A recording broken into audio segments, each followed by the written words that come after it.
যোৰহাটৰ শতায়ুগৰকা এগৰাকী আইতা যি 1951 চনৰ পৰা নিজৰ ভোটাধিকাৰ সাব্যস্ত কৰি আছে। মই বৰ্তমান হাতীগড়স্থিত আইতাগৰাকীৰ বাসগৃহত উপস্থিত আছোঁ। মোৰ সহযোগীয়ে দেখুৱাব এয়া শতায়ুগৰকা আইতা লিলি বৰঠাকুৰ আৰু কাষত তেখেতৰ পৰিয়ালবৰ্গ। আৰু এই আইতাগৰাকী এইবাবে বিশেষ যে 1951 চনৰ পৰা আইতাগৰাকীয়ে ভোটাধিকাৰ সাব্যস্ত কৰি আছে আৰু এইবাৰ যোৰহাট জিলা প্ৰশাসনে ঘৰে ঘৰে ভোটদান প্ৰক্ৰিয়াত তেওঁ অংশগ্ৰহণ কৰিছে। ইতিমধ্যে পোষ্টেল বেলটত আইতাগৰাকীয়ে ভোটাধিকাৰ সাব্যস্ত কৰিছে। পৰিয়ালবৰ্গ আছে, মই কিছু কথা পাতিম। যিহেতু এইবাৰ যোৰহাট জিলা প্ৰশাসনে ঘৰে ঘৰে ভোটদান প্ৰক্ৰিয়াৰ যি আয়োজন কৰিছিল তাত 113 গৰাকী আইতাই ভোটাধিকাৰ সাব্যস্ত কৰিছে। 85 ঊৰ্ধৰ সকলোৰে ঘৰে ঘৰে আচলতে ভোটাধিকাৰ সাব্যস্ত কৰিছিল যদিও 100 বছৰ গৰকা 13 গৰাকী আইতাই এইবাৰ ভোটাধিকাৰ সাব্যস্ত কৰিছে আৰু তেখেতসকলক নিৰ্বাচন আয়োগৰ তৰফৰ পৰা বিশেষভাৱে সম্বৰ্ধনাও জনোৱা হৈছে। মই আইতাগৰাকীৰ লগত যদি সম্ভৱ হয় কিছু কথা পাতিবলৈ চেষ্টা কৰিম। আইতা ভালে আছে? ভালে আছে? ভাল আছোঁ আৰু ভালে। ভালো কি ক'বা, এইটো বয়সত ভাল হৈ থাকে, অনেক বেমাৰ। এইবাৰ ভোট দিলে? ভোটাধিকাৰ সাব্যস্ত কৰিলে? ভোটটো দিলে? কি ক'লে? ভোট দিলে? এতিয়া ভাল নহয়। ভোট দিলে? ভোট দিলে নাই? এইবাৰতো দিলে, ঘৰতে আহি ল'লেহি। ভোট দিলে? ভোট দিলোঁ। কেনেকুৱা লাগিছে? 51 চনৰ পৰা ভোট দি আহিছে, এইবাৰ দি কেনেকুৱা লাগিছে? এইবাৰ দি কেনেকুৱা লাগিছে সুধিছে। ভালেই লাগিছে, খুব ভাল লাগিছে। ভাল শৰীৰটোহে বেয়া, মনটো ভাল, শৰীৰটো বেয়া। এয়া আইতাই ইতিমধ্যে ভোটাধিকাৰ সাব্যস্ত কৰিছে আৰু মই পৰিয়ালবৰ্গ আছে, তেখেতৰ বৰপুত্ৰ মোৰ লগত উপস্থিত আছে। তেখেতৰ পৰা কিছু কথা জানিবলৈ চেষ্টা কৰিম। যিহেতু আইতাই 1951 চনৰ পৰাই ভোটাধিকাৰ সাব্যস্ত কৰি আহিছে, এইবাৰ নিৰ্বাচন আয়োগৰ তৰফৰ পৰা তেখেতক বিশেষভাৱে সম্বৰ্ধনা জনোৱা হৈছে। কি ক'ব এই মুহূৰ্তত? আপোনালোকক আইতাই কি বুলি আপোনালোককো তেওঁ আগবঢ়াই নিছে। আপোনালোকে এতিয়া নিশ্চয় দেখিলে যে আপুনি কেইবাবাৰো সুধি আছে যে ভাল বেয়া এতিয়া কথা সুধি আছে, কিন্তু তেখেতে উত্তৰ দিব পৰা নাই। মোৰ মাৰ বিশেষকৈ স্বাস্থ্যটো অতি সজাগতা লোৱাৰ কাৰণে হয়তো আজি মানে 105 বছৰ পাইছে। মাৰ সকলোকে ডাঙৰ কথা কি 32টা দাঁত এতিয়াও আছে আৰু এতিয়াও মানে বুঢ়া তামোল চুবাই খাব পাৰে। গতিকে আজিৰ তাৰিখত 105 বছৰ বয়সত 32টা দাঁত লৈ পেলাই থকা মানুহ হয়তো বিৰল হ'ব। এতিয়া কথা হ'ল কি কাণখনে অকণমান গধুৰ হৈছে আৰু কাণখন গধুৰ হোৱাৰ কাৰণে আমি অকণ বেয়াও পোৱা নাই। অন্ততঃ বাহিৰৰ যিটো এনভাইৰনমেণ্ট হৈছে আজিৰ দিনত কাণেৰে শুনি থাকিলে হয়তো মনত বেছি দুখ পালেহেঁতেন। এতিয়া গতিকে সেই এনভাইৰনমেণ্টৰ কথাবিলাক হয়তো কাণেৰে নুশুনাৰ কাৰণে হয়তো বহুত সুখত আছে বা যা কি নহওক। এতিয়া মাৰ 1951 চনৰ পৰা ভোট দিছে বুলি কৈছে, কিন্তু মোৰ জন্ম 1953 চনত। গতিকে 51 চনৰ পৰা গতিকে আমি সেই মানে পোৱা নাছিলোঁ আৰু আমি পাবলৈ সক্ষমো হোৱা নাছিলোঁ। যা কি নহওক মায়ে উৎসৱটো বৰ্ণনা কৰে কেতিয়াবা কেতিয়াবা, যে এনেকৈ গৈছিলোঁ তেনেকৈ গৈছিলোঁ, আমাৰ এনেকুৱা ভাল লাগিছিলে, এইবিলাক কথা কয়। যাবৰ কাৰণে বিশেষ প্ৰস্তুতি চলাইছিলে। সেই সময়ত মাৰ মানে বৰমা বুলি কয়, বৰমা আছিলে, তেওঁ নামটো কলি আছিলে। তেখেতে ঐ লিলি ব'ল, মাৰ নাম লিলি, লিলি ব'ল। কৈছে এতিয়া মই যাব নোৱাৰোঁ নহয়, এতিয়া ঘৰত এইকেইটা অলংকাৰ পাতি কি হ'ব, কাম এটা মোক দে বুলি ক'লে আৰু মায়ে চব উলিয়াই দিলে।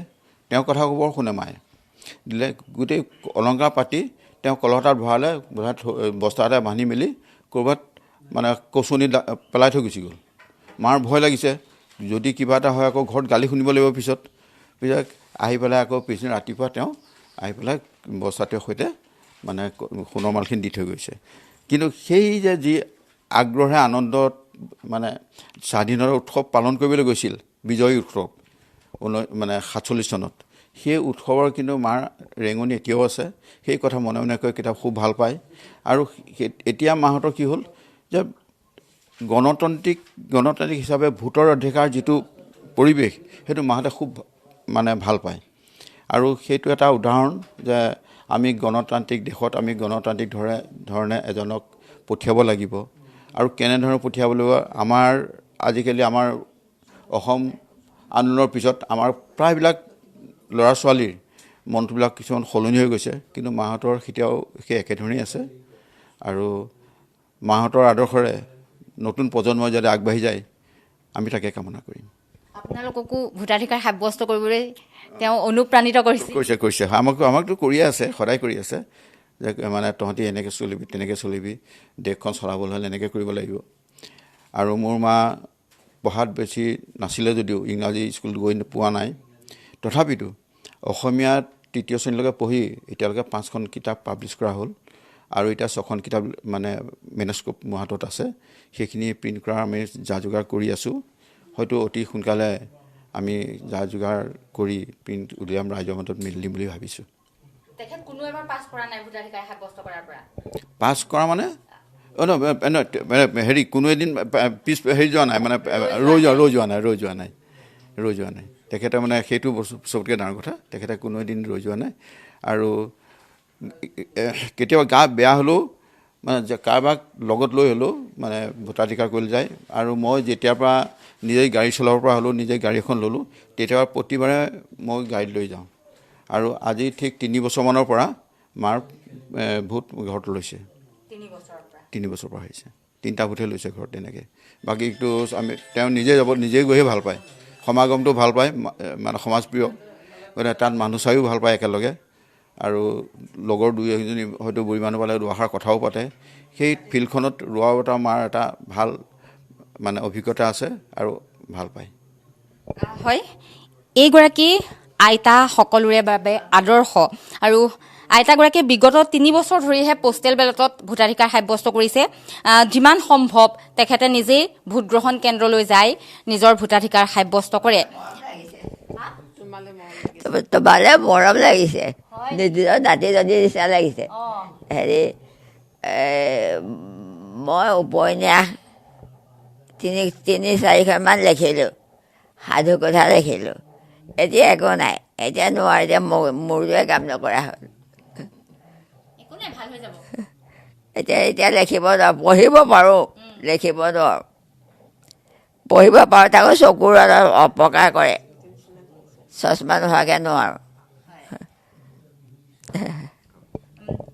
জীয়াৰী হিচাপে কি ক'ব এই মুহূৰ্তত মা সকলোৰে বাবে আদৰ্শ ঘৰে ঘৰে গৈ ভোটদান প্ৰক্ৰিয়াত এইবাৰ তেখেতে ভোটাধিকাৰ সাব্যস্ত কৰিলে তেখেতেই নহয় 13গৰাকী মুঠ 27গৰাকী আইতাই যোৰহাটত ভোটাধিকাৰ সাব্যস্ত কৰিছে নাই মাক এইখিনি দেখিব ভাল হৈছে এতিয়া পিছত মাৰ অলপমান বহি গ'ল আৰু আগতে মাক আমি সৰুৰে পৰা পাইছোঁ মাক স্বাস্থ্যৱান আছিলে খুব ধুনীয়া আছিলে দেখিবলৈ তাৰপৰা এতিয়া লিখা মাৰ মানে তেনেকৈ কিতাপ চিতাপত নাজানে এতিয়া বহুতখিনি মায়ে লিখিলেও আৰু য'ত ত'ত সিঁচৰি থৈও আছে সেইখিনি মানে পুতেক হিচাপে সেইখিনি কৰিম বুলি কৈছে হাতত লৈছে সেইখিনি আৰু মাক ভাবিছোঁ মাৰ মানে আগতে ভোট দিবলৈ পালে খুব ফূৰ্তি পায় আমি তেতিয়া চিনি নাপাওঁ ভোট মানে কি আমি বুজি নাপাওঁ কিন্তু মাৰ তেতিয়াৰ পৰা দেখিছোঁ মায়ে মানে খুব উৎসাহত গুচি যায় কয় আমাক ভোট দিয়া কথাটো আমাক কয় যে ভোটটো দিব লাগে এইটো আমাৰ হেৰি আছে স্বাধীনতা যেতিয়া হৈছিলে তেতিয়া গোটেইবিলাক আমাৰ ককাতাইও গোটেইবিলাকে চাকি জ্বলাইছে একদম দেৱালী কৰি পেলাইছিলে সেইবিলাক কথা আমাক কয় সাধুৰ কথা নিচিনা লাগে আমাৰ ভাল লাগে শুনি পেলাই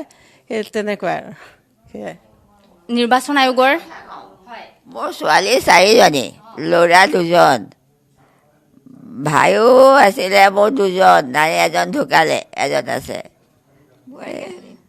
মই ঘৰ মাকুমত গান্ধীনগৰ সিমানেই কথা নিৰ্বাচন আয়োগৰ এটা দল আহিল আইতাক বিশেষভাৱে সম্বৰ্ধনা জনালে হয় আহি মাক আগতীয়াকৈ আমাক জনালে সেইদিনাখন আহিলে তেখেত আহি পেলাই মাক সম্বৰ্ধনা জনাই থৈ গৈছে যোৰহাটৰ মানে এটাকেইগৰাকী বৃদ্ধাক 100গৰাকী বৃদ্ধাক সম্বৰ্ধনা জনাইছে লগতে মাকো জনাইছে হয় মই ডাঙৰ বোৱাৰীয়েক হয় বৰ উৎসাহেৰে ভোটাধিকাৰ সাব্যস্ত কৰিবলৈ যায় মানে উলহ মালহ আৰু ভোট আহিলে আৰু ৰক্ষা নাই আৰু এটা কথা মই কওঁ মায়ে মানে নিজৰ বিবেকেৰেও ভোট দিয়ে দেই, মাক আমি শিকাবও নালাগে, কাৰণ টিভিটো চাই মায়ে নিজে মানে মনতে ভাবে আৰু আমাক নোকোৱাকৈ মায়ে ভোট দিয়ে। দি আহি পেলাই 15 দিনৰ মানৰ পিছত মায়ে কয়হি যে মই এইজনকহে ভোট দিলোঁ আকৌ দেই।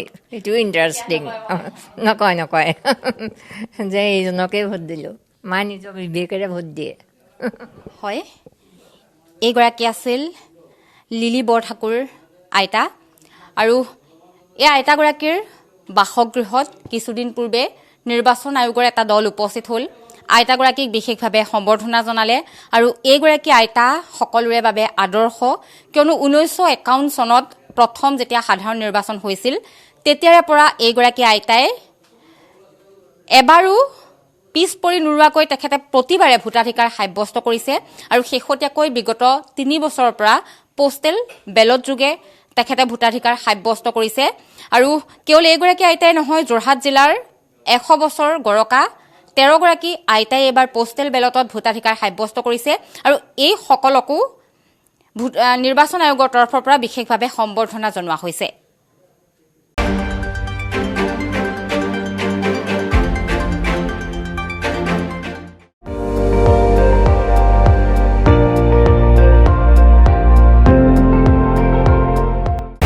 আপুনি চাই আছে ND24, সৰ্বশ্ৰেষ্ঠ নহয় সৰ্বোত্তমৰ দৌৰ।